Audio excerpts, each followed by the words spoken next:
Ahead of the full FX Scandinavia 2022, our first in-person conference on Thursday, May the 12th at the Hotel at 6 in Stockholm, I'm talking to John Ashworth, who is CEO of Caplin and one of our major sponsors.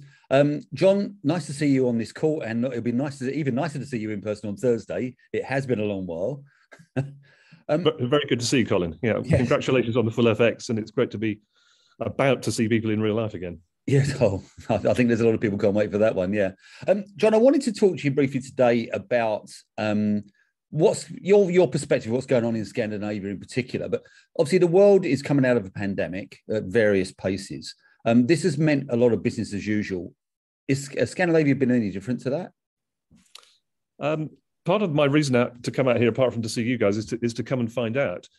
We are engaged with current and prospective clients out here, and I think the first thing to say is, like everybody across the whole world, there's been a hiatus. There's just been a freezing of activity because of the dreaded coronavirus and lockdown.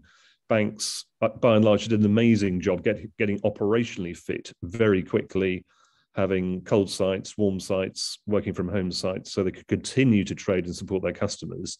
And the Scandinavian banks appear to do that, just as well as everybody else. But definitely, we're coming out of the woods now, and I'm seeing automation projects all over the place, which is interesting.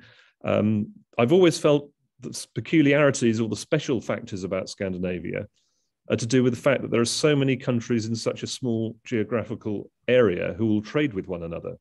So it's as if there's a higher than average degree of sophistication around FX processes, around FX automation, around FX e-commerce. And there's also a concentration of, very, very sophisticated banks. So the larger banks are on a par in terms of sophistication with some of the global banks. They've recruited from those global banks. Scandinavians have, gone away as expats to work for the top 5, the top 10 banks and come home again to do great work. And around automation, I suppose you could split, in answer to your question, you could split the sorts of automation we're seeing into the highly specialized, highly proprietary, highly bespoke algo and AI researches. Those are very proprietary things that they wouldn't want me to comment on. But after that, you quickly get into technology for liquidity efficiency, internalization, and so on and so forth. But then clear evidence of them looking for sales efficiency. So getting more out of the existing sales teams by allowing clients to do dull administrative things for themselves, which in turn allows the salespeople to be a little bit more proactive and less reactive, and actually following up on trading suggestions based on data that they've collected from past executed trades and past non-executed trades.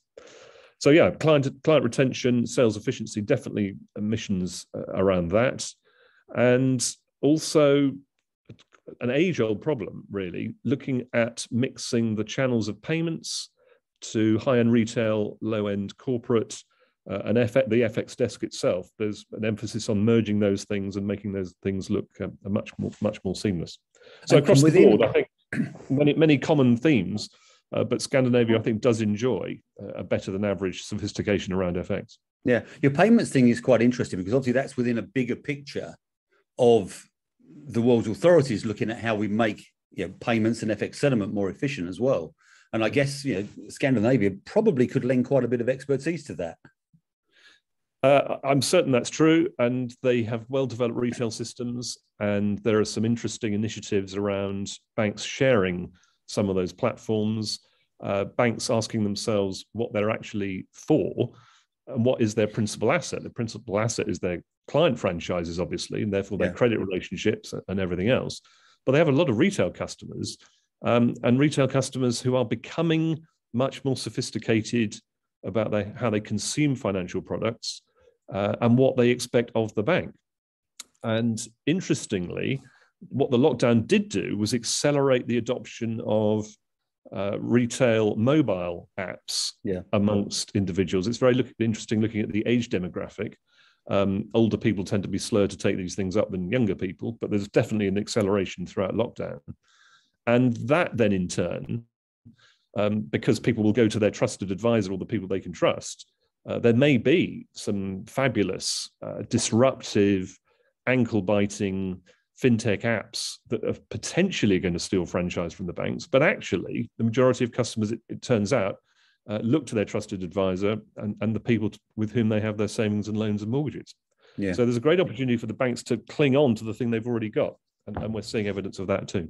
And technology will drive that. It has to. Yeah. Yeah. Yeah. You made another good point about post-trade processes and settlement and affirmations and confirmations. Classic example where automation can help there.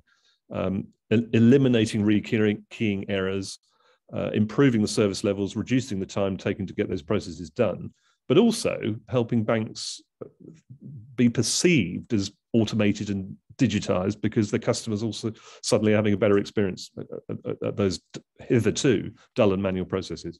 Yeah, yeah. John, thank you very much. John is appearing on the View from the Top, our very first View from the Top, where we're going to get heads of business in at our events to sort of talk about the world from their perspective.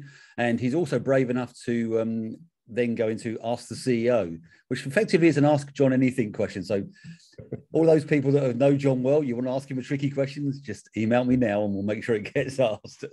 So John, we'll see you on Thursday. Thank you so much for your time today. And so everybody, hopefully we'll see you on Thursday. I'm sure we've got a very entertaining half hour with John lined up then. Thanks a lot. Great. Thanks, Colin. Looking forward to it. See you Thursday.